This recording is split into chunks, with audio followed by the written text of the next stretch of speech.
history where two best friends who are in the same place today, because we're not normally, tell you about something that happened in history. I'm Emileigh, and this is Morgan sitting across the table. Oh my gosh. I can touch you. We're touching fingers. So Morgan literally just showed up at my house like 45 minutes ago. Yeah. It took us that long to get out the things we had to say before we could hit record. Yes, we had a lot to catch up on because I feel like we haven't chatted in a while, and a lot of things have happened. A lot of things have happened since our last conversation. Yes. I've finally purchased floors. They're coming. We're on the wrong side of the basement because we're preparing for those to be delivered soon. So we've got other friends coming into town. So we're going to have a basement full of people and flooring. And what have you had going on? I was at work earlier today, left, and now I'm here, and I'm here on business and pleasure for the next few days. It's always pleasure.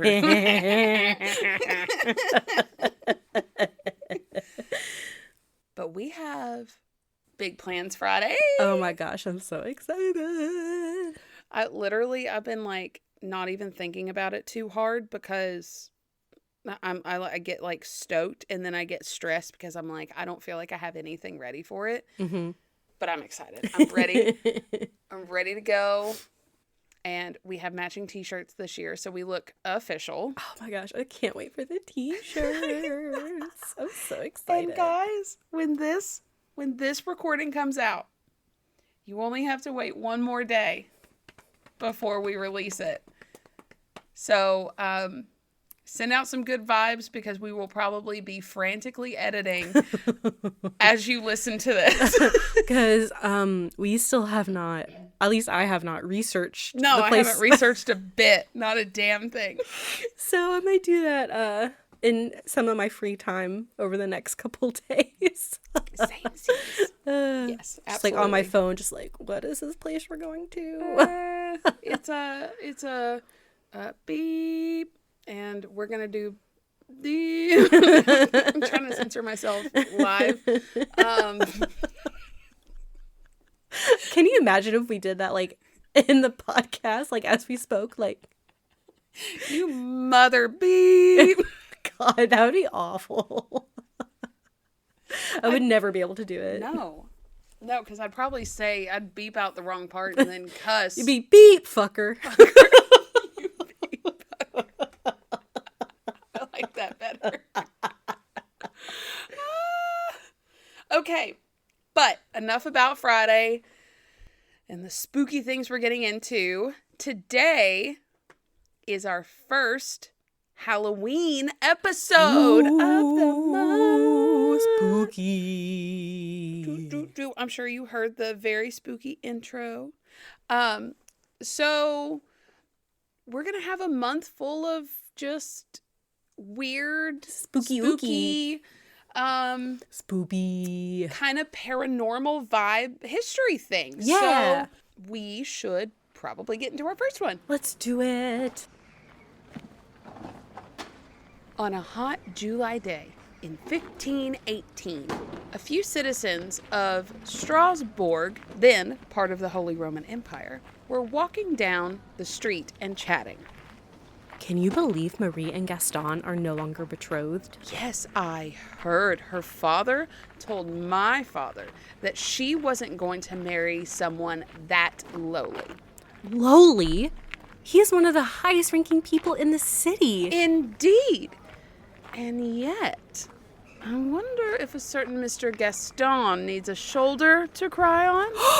No. What? I feel like 2 days is plenty enough time to look for a new wife. No, not that. Look. What? The two women looked at another woman dancing alone in a street.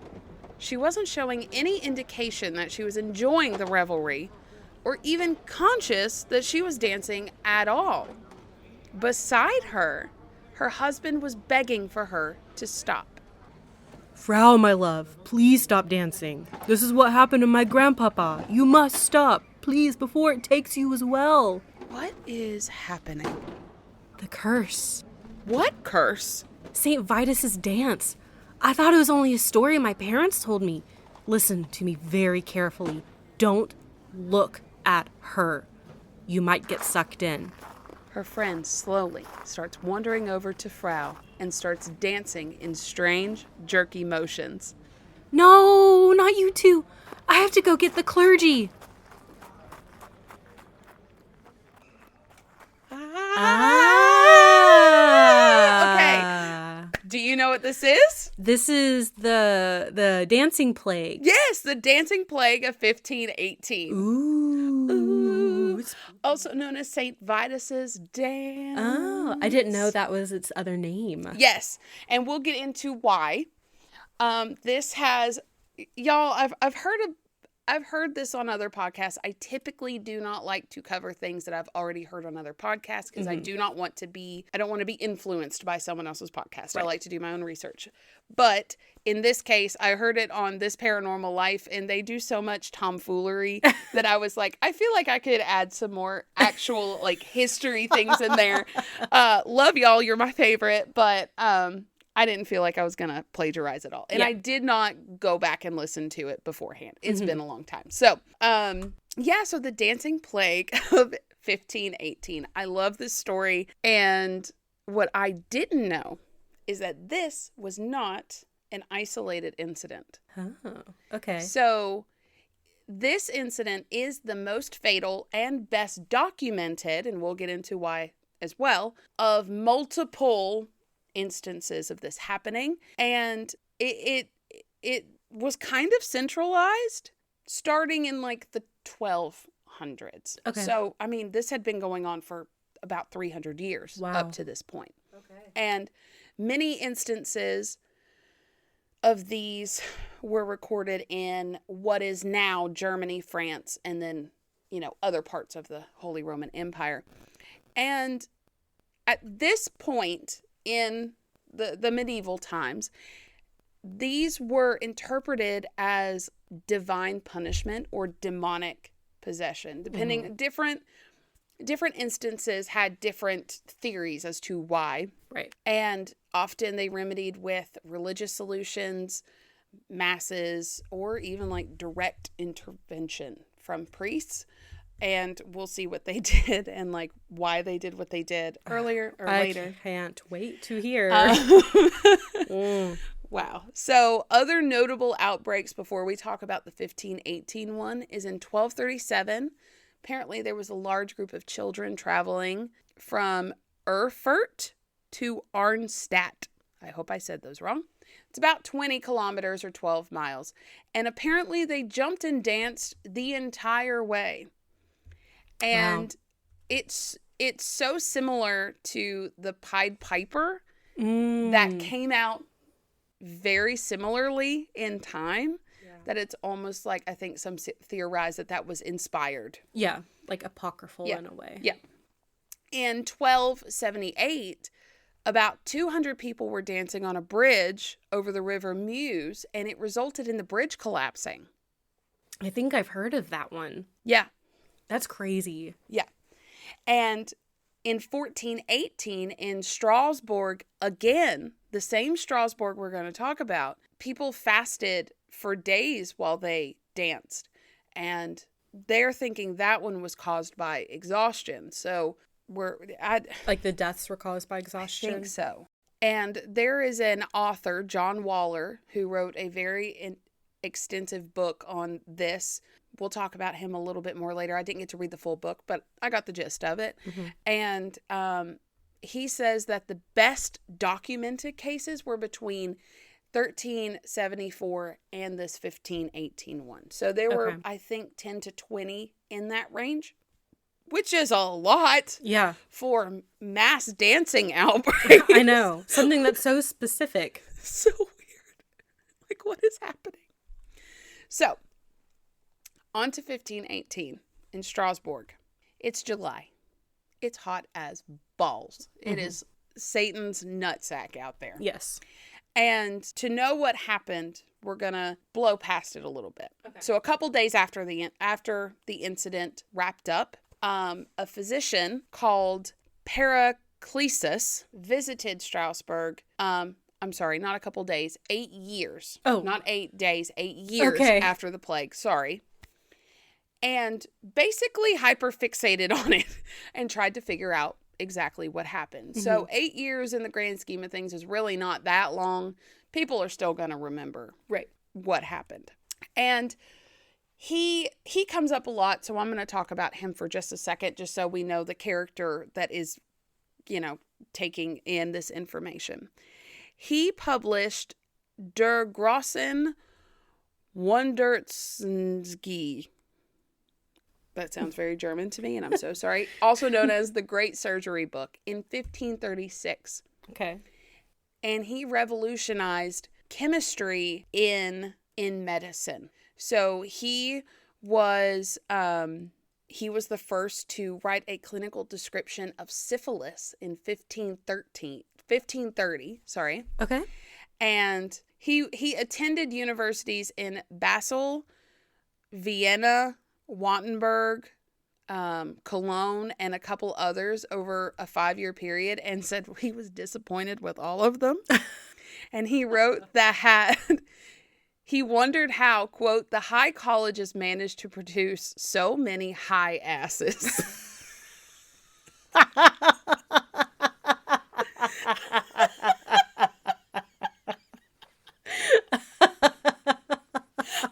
Him. Yeah. Like, he's a mixed character. We'll see that later, but I like him. That's really funny. I love how he was like, I am smarter than like every university I've gone to. Like, none of them have fit my vibe. Everyone's an asshole. Everyone's an asshole. He said, quote, the universities do not teach all things, so a doctor must seek out old wives, gypsies, sorcerers, wandering tribes, old robbers, and such outlaws to take lessons from them.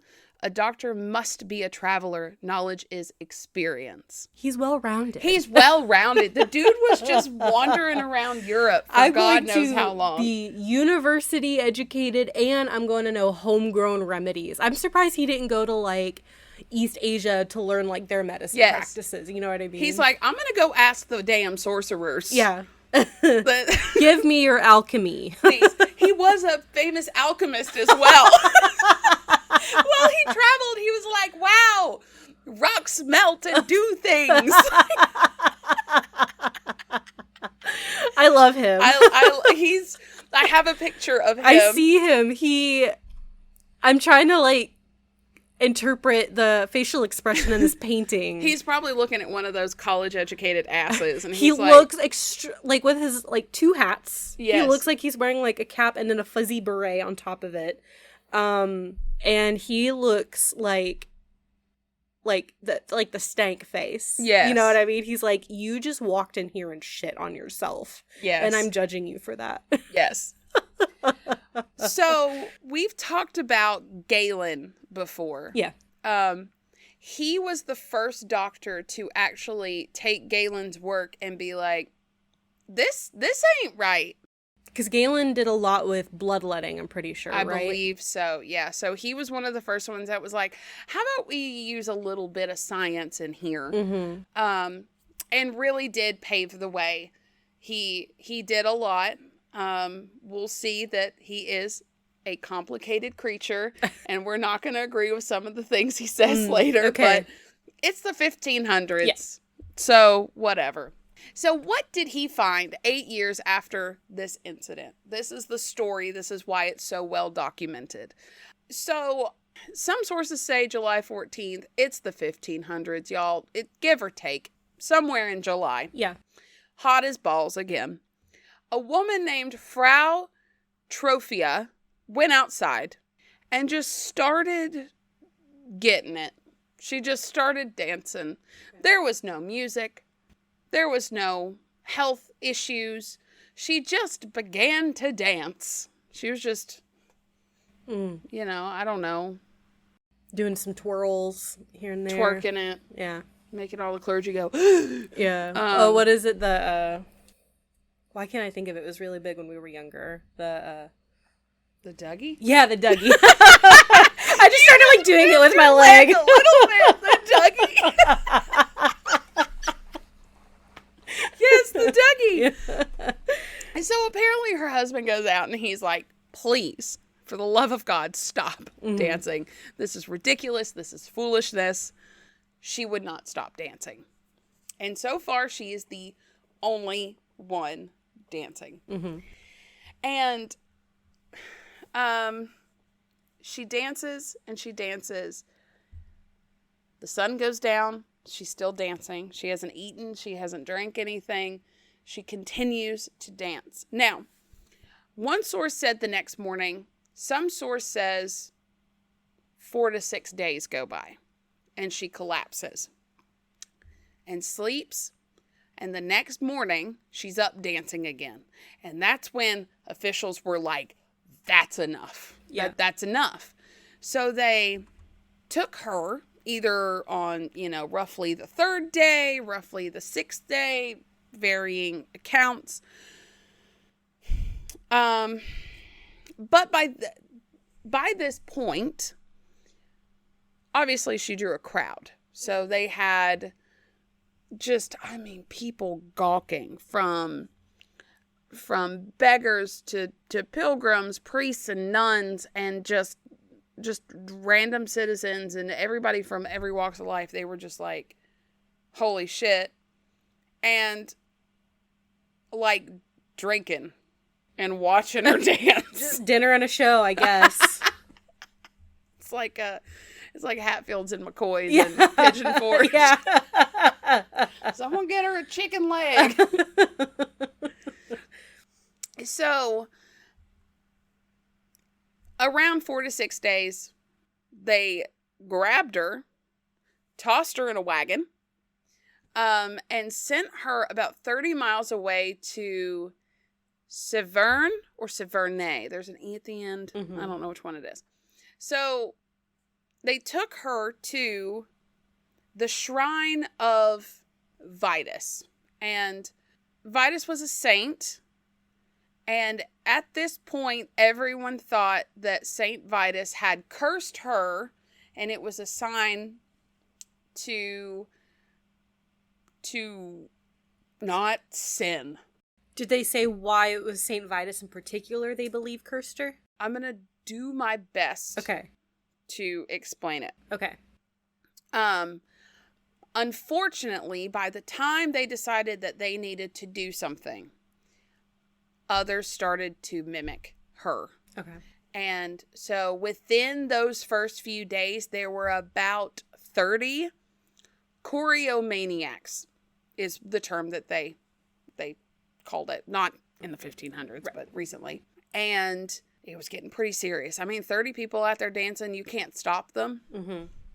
So they were like, I don't know if it was specifically like those people were sinning, or if Saint Vitus was like, oh, you like dancing and doing bad things, like gyrating your hips. You like to gyrate your hips, so you got to do it to death. Oh, goodness. Yes. But who is this Saint Vitus guy? Because no one ever. That's what I want to know. Well, I'll tell you then. So he is counted as one of the 14 holy helpers of the Roman Catholic Church. He is the son of a senator of Louisiana, and he was born in 290. Okay. At the age of 7 or 12 records. Sounds like it was in Rome, too, so yes. He switched his faith to Christianity.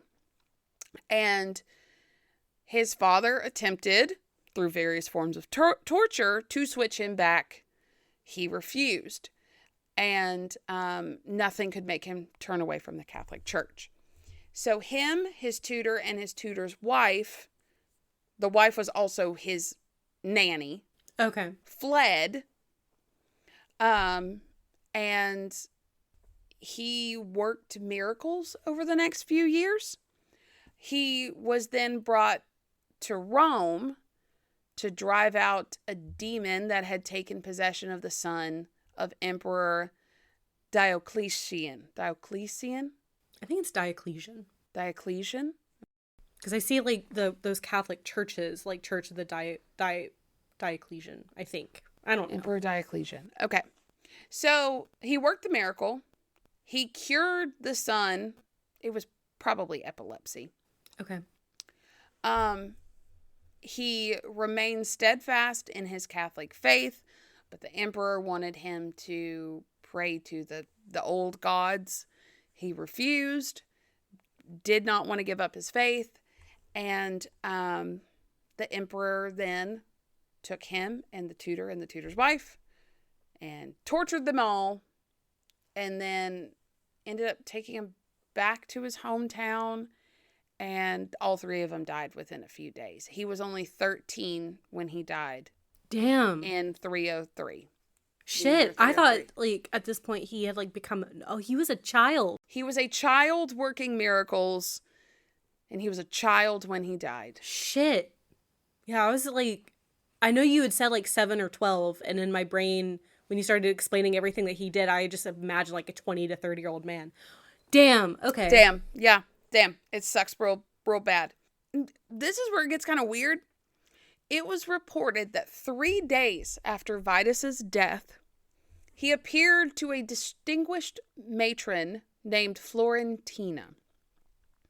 Together, he and Florentina found the bodies of Vitus and the 2 caretakers, and then proceeded to bury them in the spot that they were found. So I guess they were just, like, chucked out or something.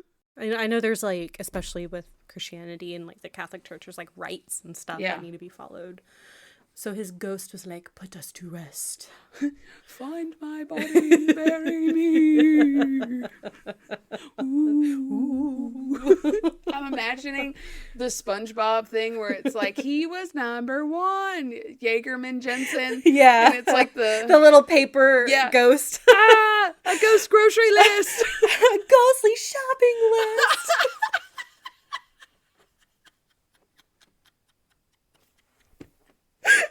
Ooh, he was number 1. Remember, it is illegal to lick doorknobs on alien planets. I love SpongeBob. Anyway. Anywho, so his legend. Apparently, he's a bit of a wild card. So he's associated with the rooster and the lion. Also, storms, epilepsy, actors, comedians, dancers, snake bites, and poisonous bites. Okay. So, several festivals throughout Europe honor Saint Vitus, and there is one in particular that is a dancing celebration. And this is done where people will dance around or in front of his icon in order to request his assistance or divine healing of illness, ailments, things of that nature. Okay, so he's the saint of dancing, so that's why he's using it as a punishment. As far as I can tell. Okay. More and more citizens at this point. Let's go back. People are dancing. Mm-hmm. Now that we've learned about St. Vitus. They're doing the Charleston. I thought it was the Carlton. Oh, well, there's the Charleston, and then there's the Carlton. Oh, yeah. Charleston's from, like, the 20s. Right. I was thinking about the Fresh Prince of Bel-Air.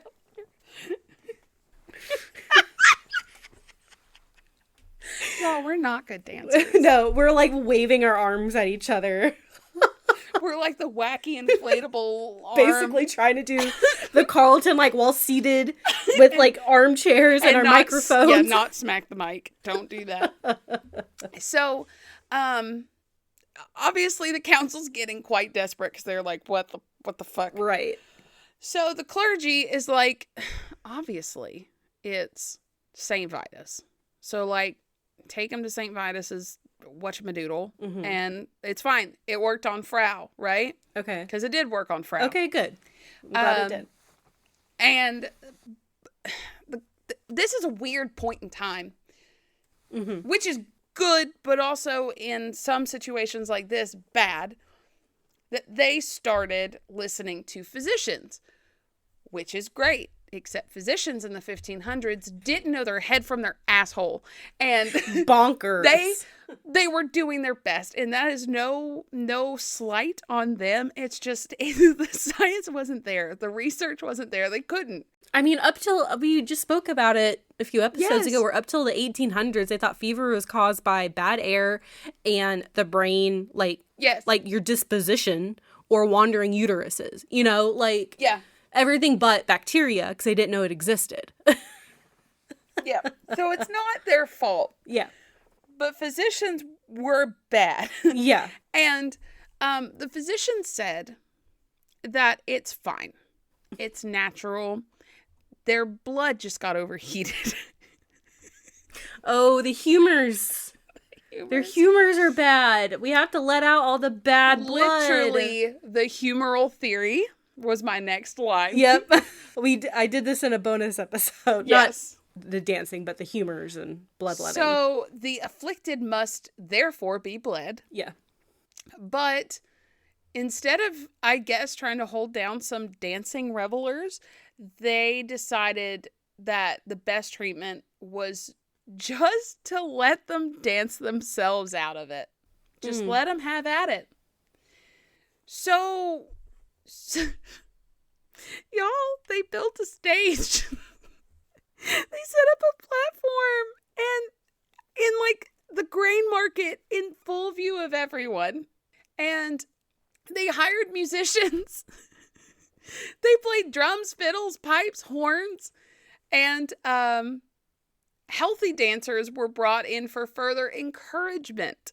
They were creating the optimal conditions for everyone to dance themselves unconscious, out of it. Basically. Unconscious, yeah. The onlookers did not have the mentality of the physicians.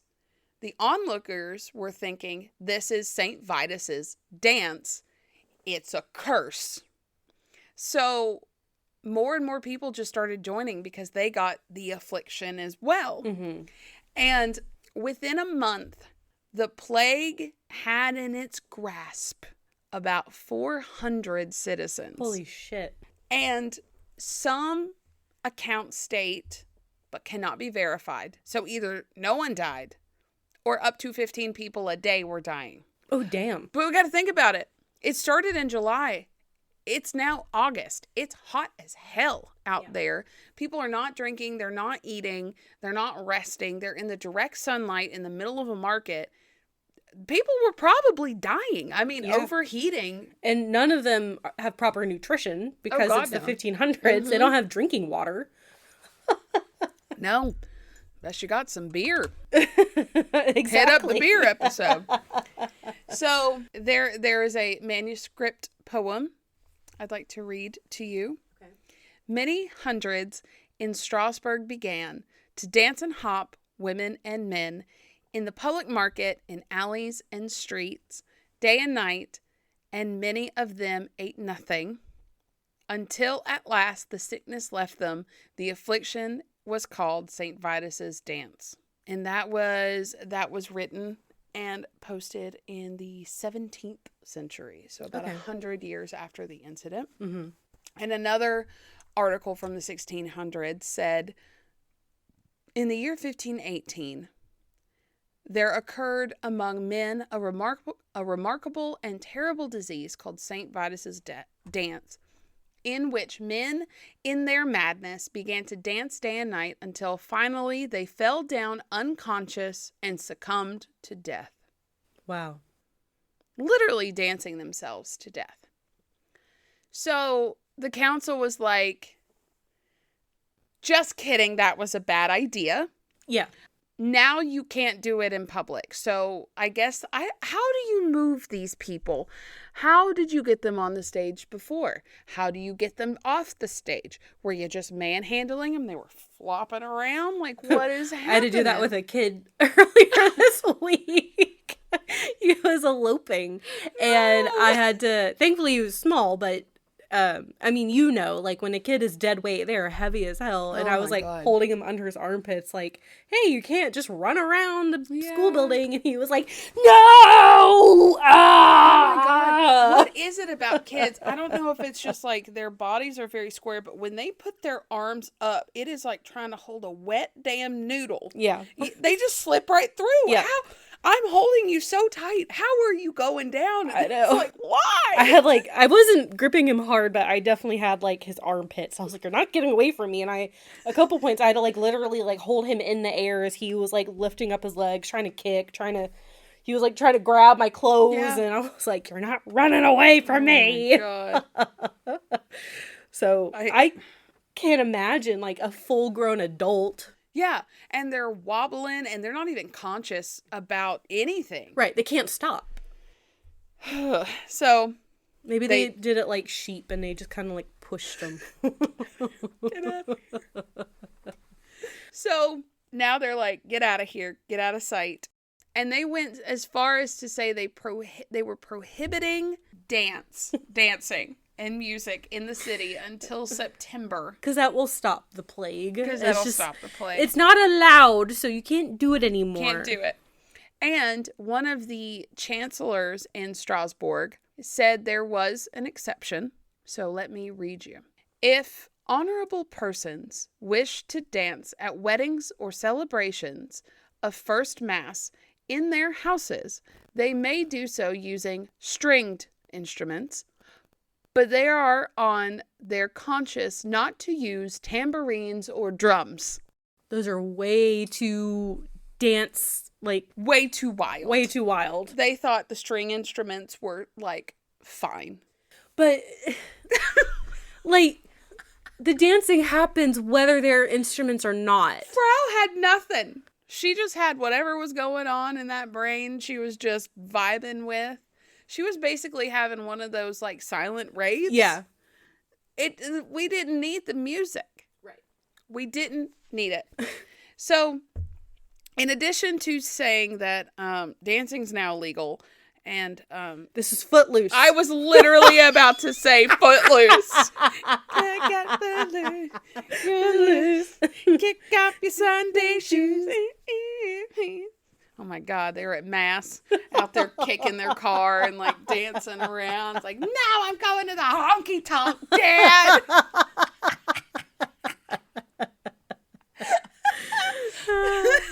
What's a honky tonk? So, in addition, they took some of these people and they took them where Frau Trophia had gone. Okay. Why they didn't do this before, I don't know. Because it worked. They took them there, and the priests, literally one of the sources said, placed the choreomaniacs, who were still presumably thrashing like landed fish.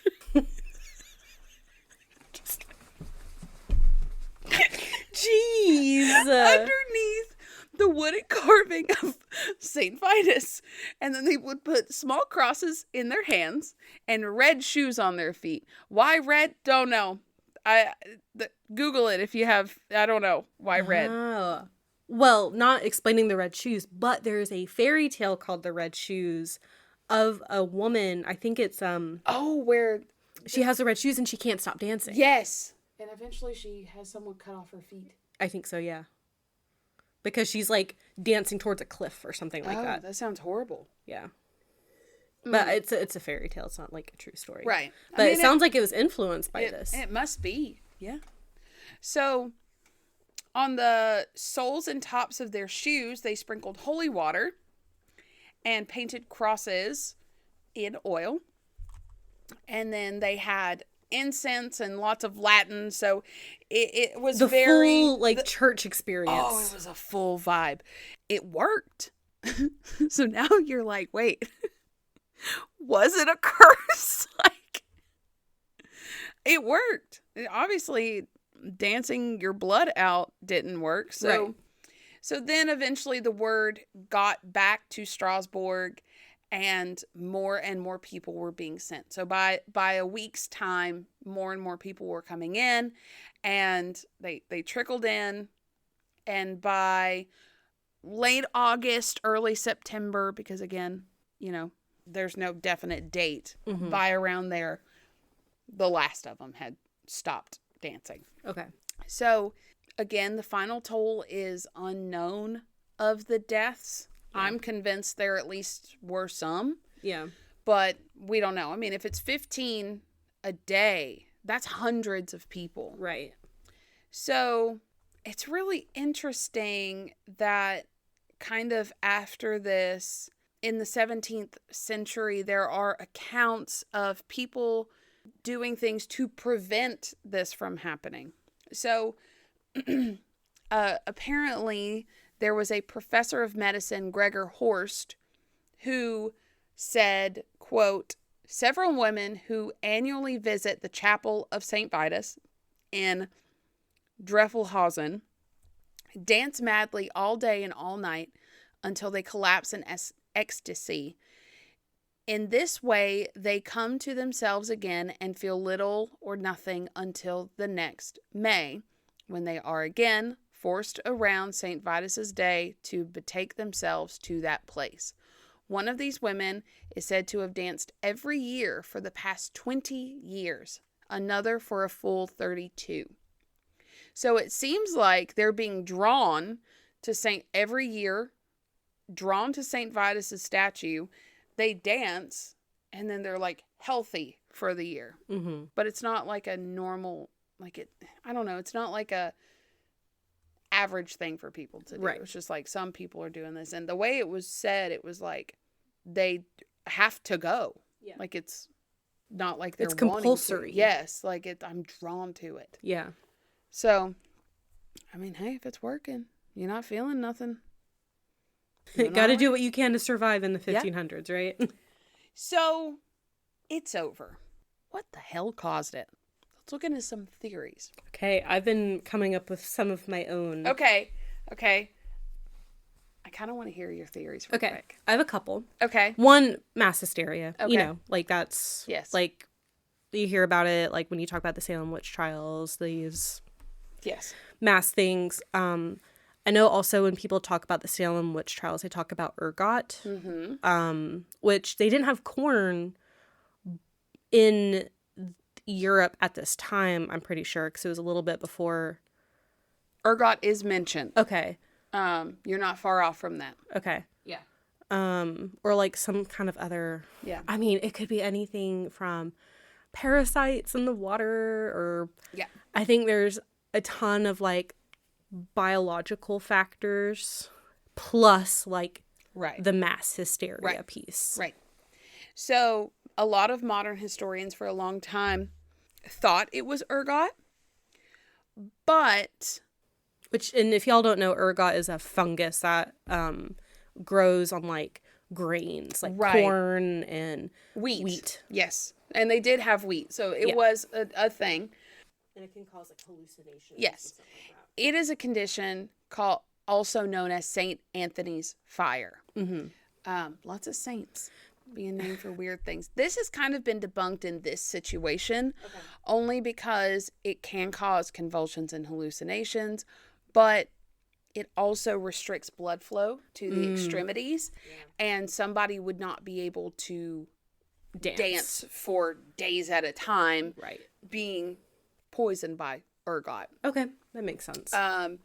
Other theories on the medical kind of side of things: encephalitis, epilepsy, typhus, but with ergotism, it doesn't account for all the symptoms. Yeah. But that doesn't mean that it wasn't factors in this. And I think encephalitis is contagious, so that could... Yeah. But usually it's lethal. Yeah. Like, because that's your brain swelling. So... It's fine. I don't know. Fine.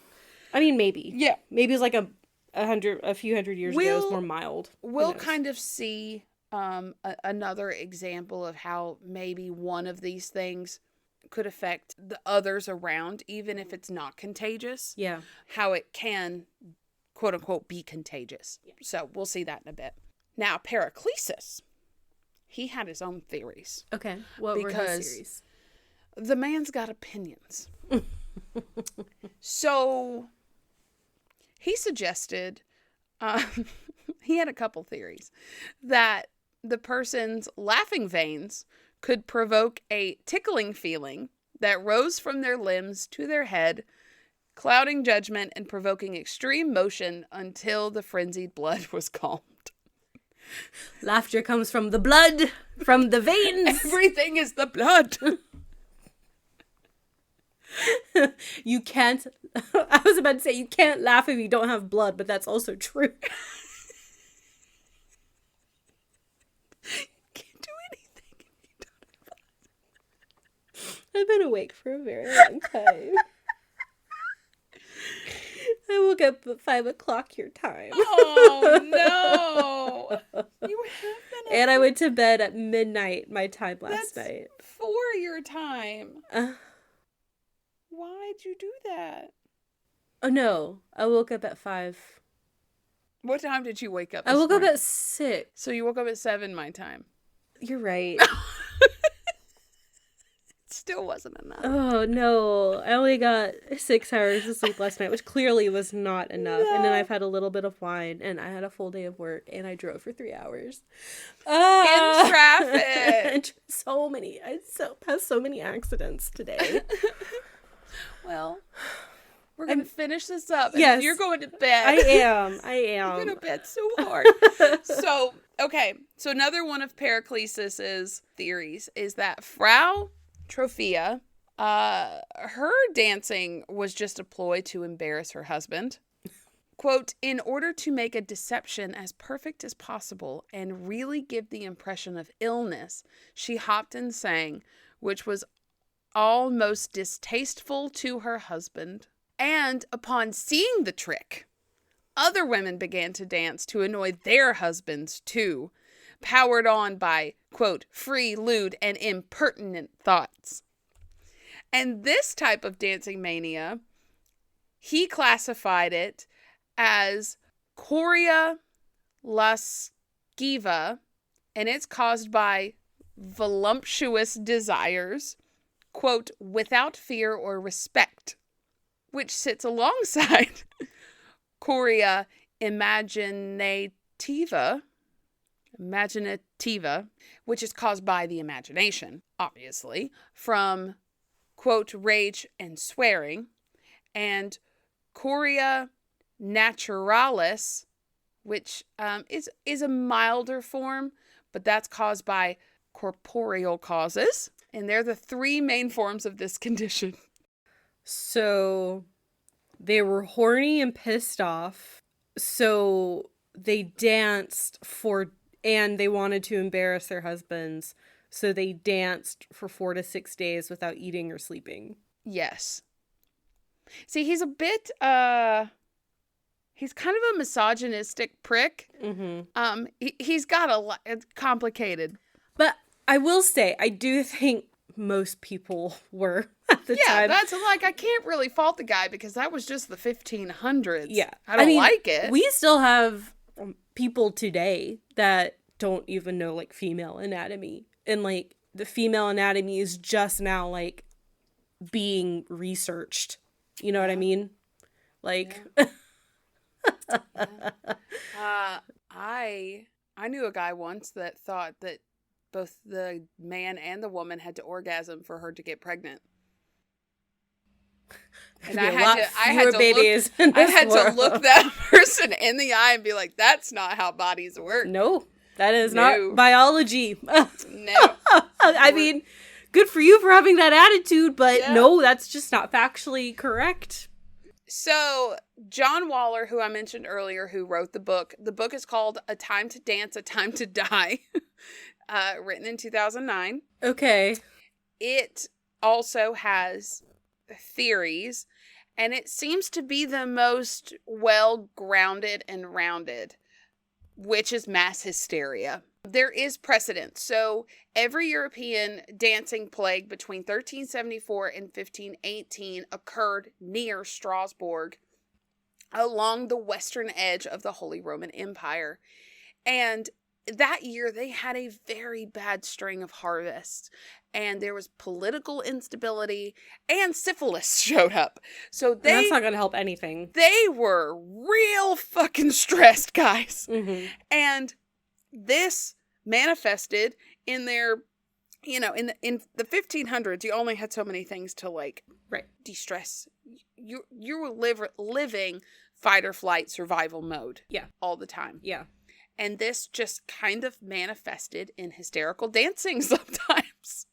I mean, you think about it, like today, like when people reach their breaking points, I mean, people will go batshit insane and do things that are completely out of character for them. Yeah. Even if it's not dangerous, it's just strange. Yeah. And way back yonder, they couldn't, smoke a joint or anything to relax, What could you imagine?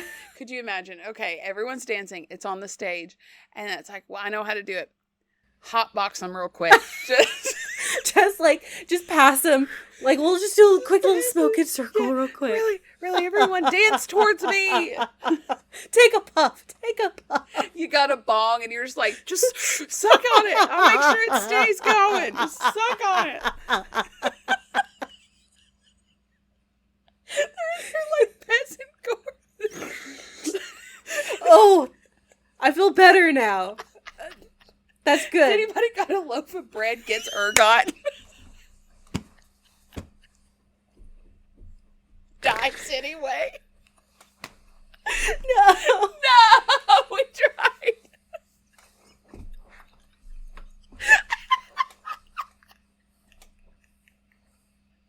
I guess I better dance about that too.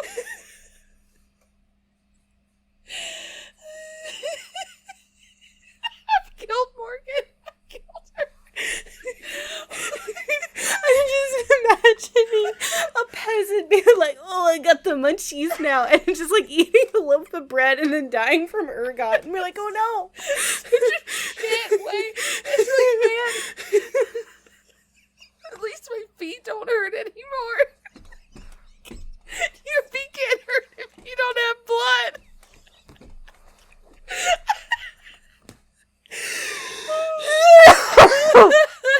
Oh my god.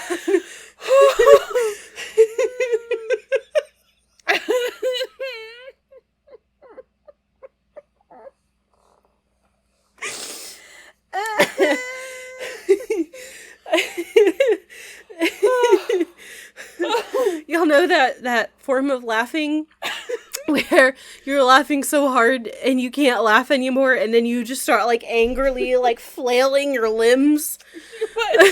She wasn't breathing. St. Vitus got her.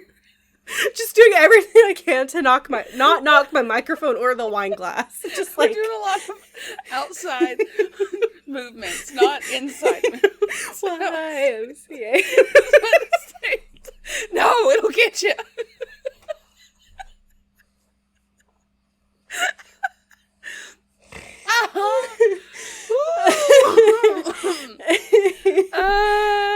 It's so hot in here. I know. So, okay, so there have been some more recent instances where similar things have happened, and I think it just kind of proves that it very well could be mass hysteria. So some modern instances of either mass hysteria or choromania specifically. So there was a laughing epidemic that it was in a region of Tanzania, modern day Tanzania, in 1963.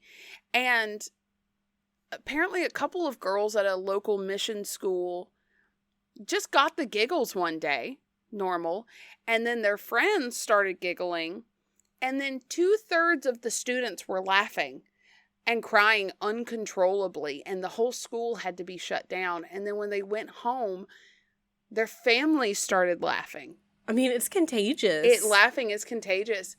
And doctors recorded several hundred cases in this case. And it lasted like a week on average. That's crazy. Could you imagine laughing for a week? No, like just that moment, like my abs hurt. Yes. And my chest hurts from laughing so hard. You'd be ripped. Oh, God. Just in your abs. I'd still have floppy bat wing arms. But I'd be like, bat wings. Bat wings. Oh my God. I will never forget that as long as I live. Okay, quick tangent. Yes. So when we were kids, Emily came over to my house. I think we were in high school, I drove right? there. Yeah. And we were getting ready. Was this our mall date that we were going on? The day I got my first speeding ticket. Yeah. So it was, looking back on it, it was so cute, but also like so silly. We were wearing like these matching like yellow and black plaid. Those were our school colors, okay? Yeah. But we were like matching, and she came over and we like got ready and stuff, and we were in my parents' bathroom, and Emily was joking about like her arms or something. Yeah, and because I was saying that they were floppy. yeah, and she started going bat wings, so then we just started like waving our arms, going bat wings, like we were like we chickens. had wings, like chicken wings. And then my dad, who was asleep in his bedroom, comes storming around the corner going, "What the hell are you doing?" And we're like, we're standing in the living room going, "Bat wings! Bat wings!" We're just like, "Oops, sorry, didn't mean to wake you up." We left, and on the way home I got my first speeding ticket and I cried. We were in our matching shirts and I got a speeding ticket. The loudest matching shirts we could have picked. I mean, when I say like yellow and black checkered, like tunics, they were like, because the style was like long shirts at the time that went like over your hips. Yeah. Mm-hmm.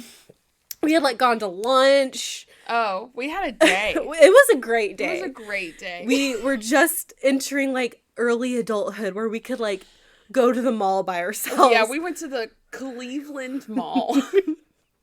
The next town over, and we just went to the mall. And went to a Charlie's for lunch and ate rolls. Oh, was that the beer battered? Where the waiter said that the fish and chips is beer battered and asked if you were 21 and you're like, no. And he's like, I'm just joking with you. I forgot about that. Because that was also when, like, they called us, like, he gave us those names or something, and we're like, those are going to be our names for Halloween, because we were shopping for our Halloween costumes. Yes, we were. The year we went as prostitutes in high school. And our parents let us. Our parents knew. And they were like, we went trick-or-treating as prostitutes.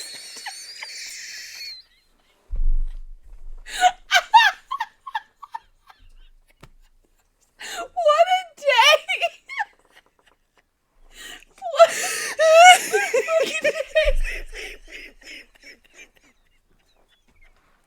Oh my God.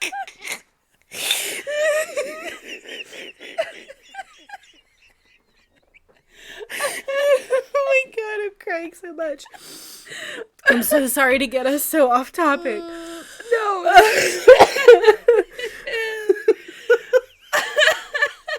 What is wrong with us? It was so funny because we went to this like kind of nice neighborhood to go trick-or-treating. And people kept, like, I remember going up to one, and it was so creepy because the guy was like, "Oh, I know what you are. You're a wank lady of the night." Yes. And Like, we changed our MySpace to lady. Oh my God. I'll never forget. We went to this one house, and so I had like a red wig on, like a red-haired wig on. yeah. And I walk up, and this lady goes, "Oh, are you Reba McEntire?" And I was like, "Sure." And then Emily goes up, and she just looked at her, didn't say anything, because Emily had like the fried like curly wig. Y'all, I will post it. I know there are pictures of it on my personal Facebook. Yes. I will go find a picture for y'all because what the fuck was that? God. Oh, I'm crying so hard. Oh my God.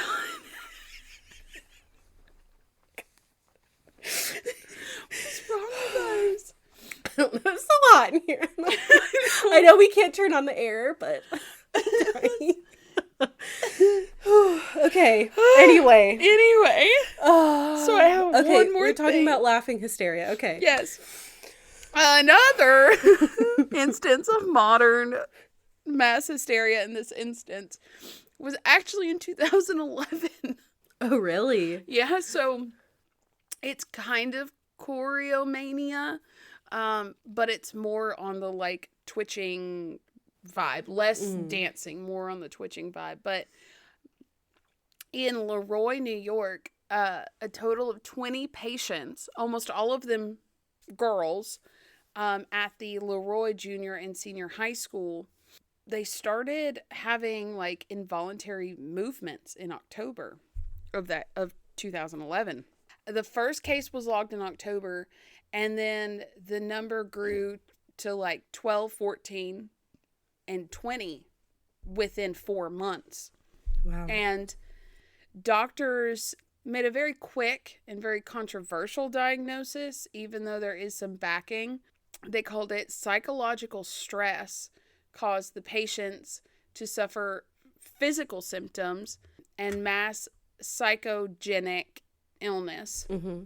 And they decided that social media and the mainstream media actually aggravated the problems and discouraged patients from using social media, because the patients, I mean, they were having like Tourette-like symptoms. They would yell out, they would have involuntary muscle movements, things of that nature.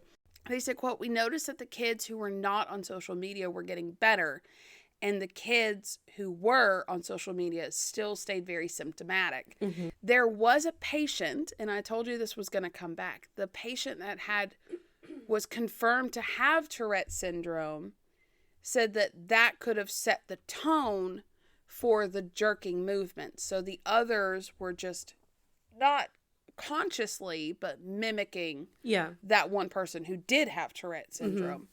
Mm-hmm. Well, go ahead. I was just going to say, they did do testing around the school to see if there was any environmental issues, as far as like gas leaks, drugs, anything of that. They found nothing.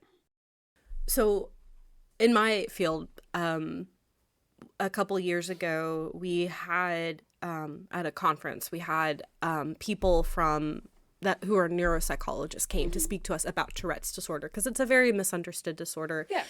And on social media over the past, probably 7 years or so, there has been an increasing rise in especially children claiming to have Tourette's disorder or tic disorder on social media, where they will portray having that. And sometimes these children will go to the doctor, their parents will take them to the doctor, and they have uncontrollable tics. And part of it may be anxiety, but they're introducing, I don't think it's going to be an official diagnosis, but a new subgenre of tic disorder, where it's because these children, a lot of them are having legitimate tics that have the sudden onset from watching a lot of these videos about people having quote unquote tics on social media.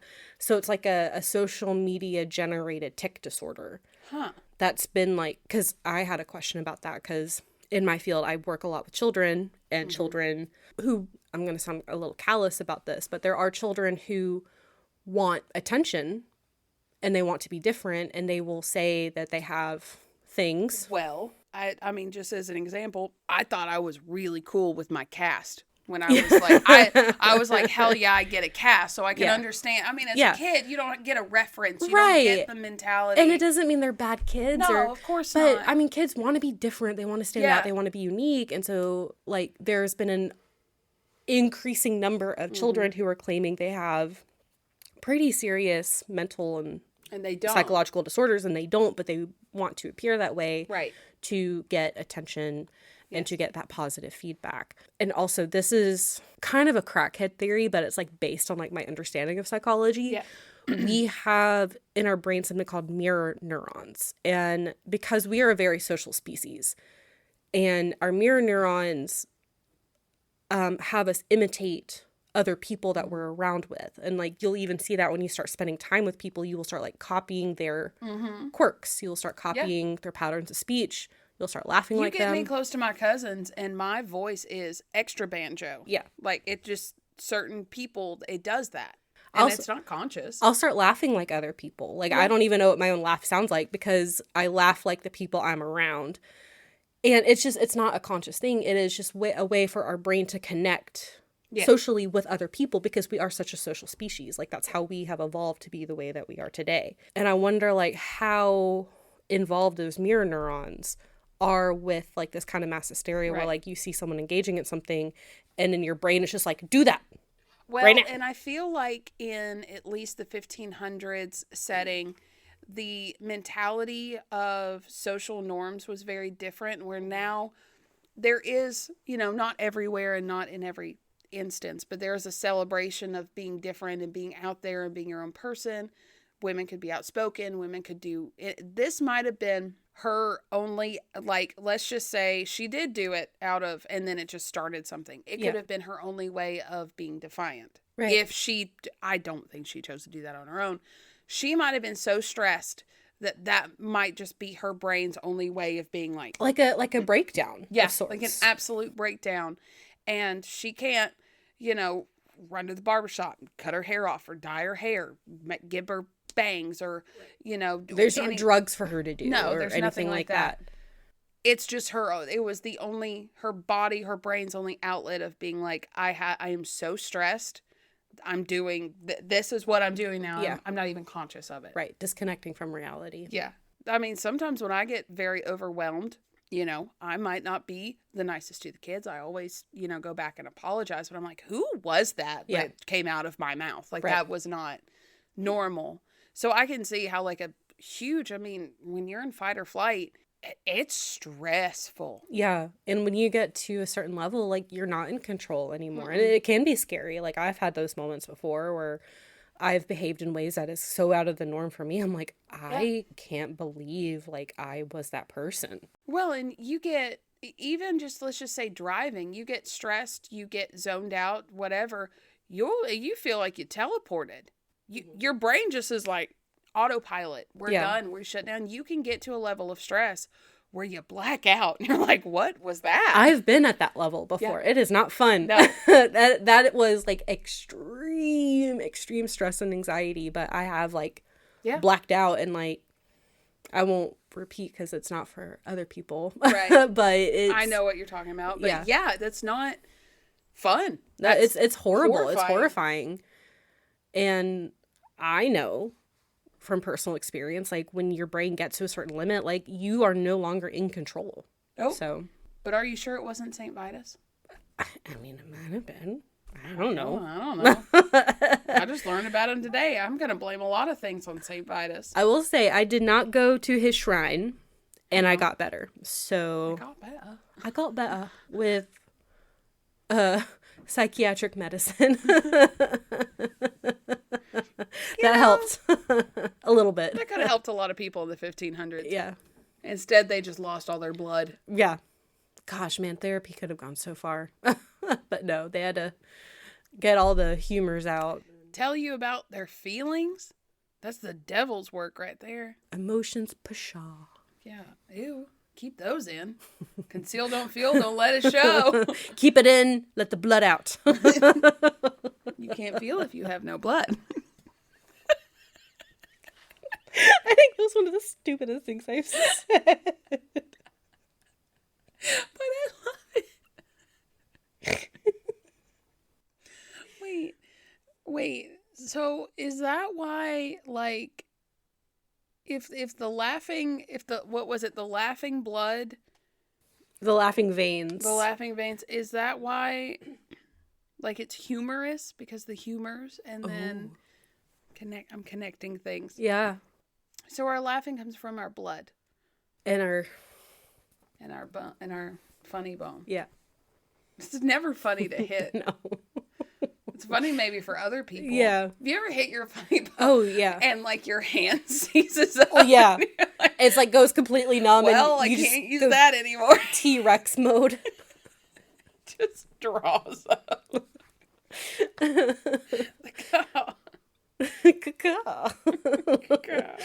Oh my god. Okay, so we've got to do socials now. Yeah. We're done with the episode.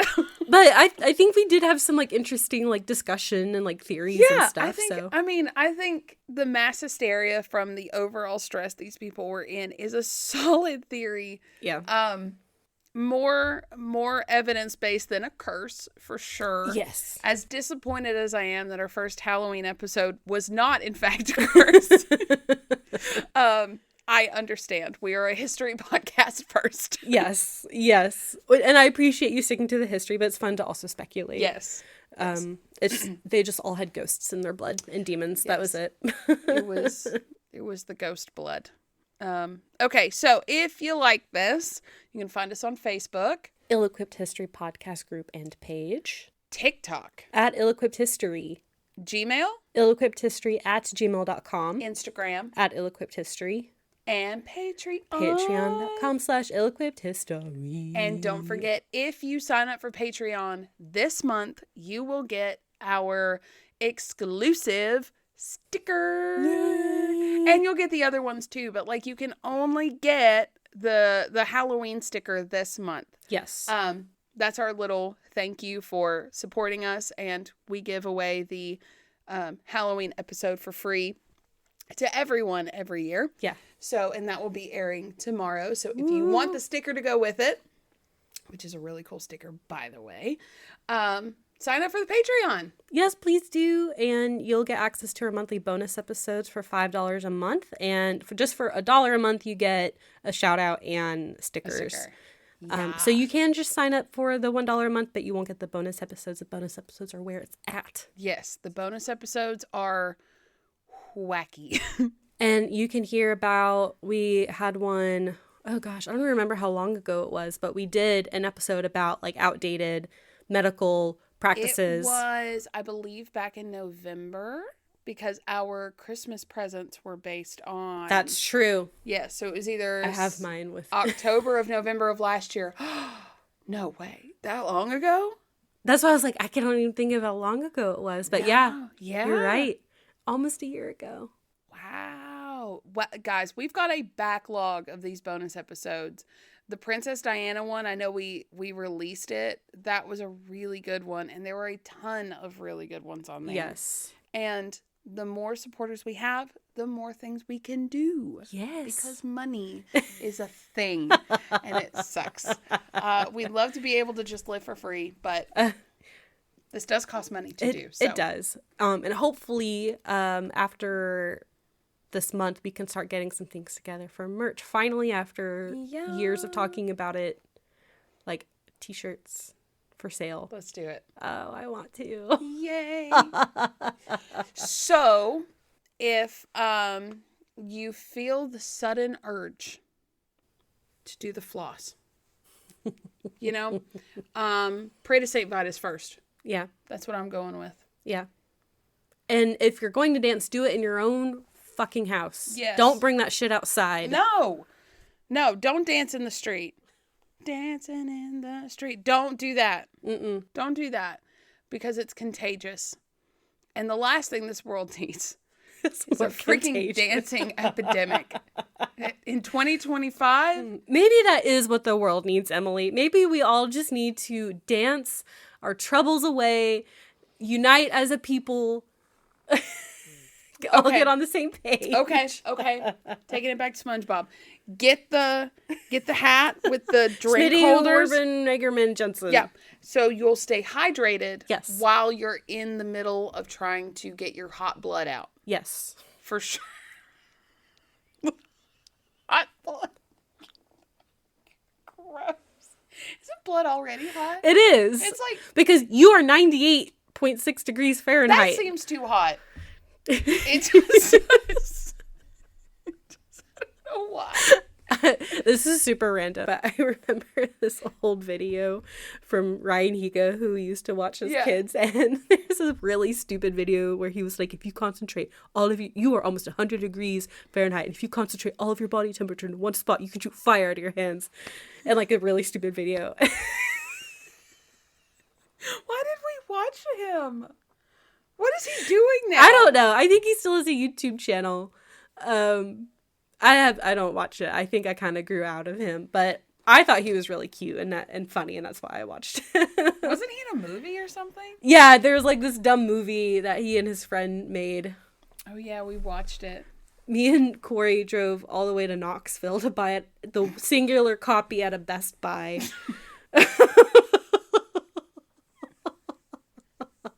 Well, I say we drove. Her parents drove us all the way to Best Buy. Shout out Steve and Sandy for being the real MVPs of our childhood, because they just let us be doing...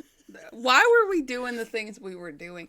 It wasn't necessarily horrible. No, I don't think we really did bad things as kids. We were just fucking weird.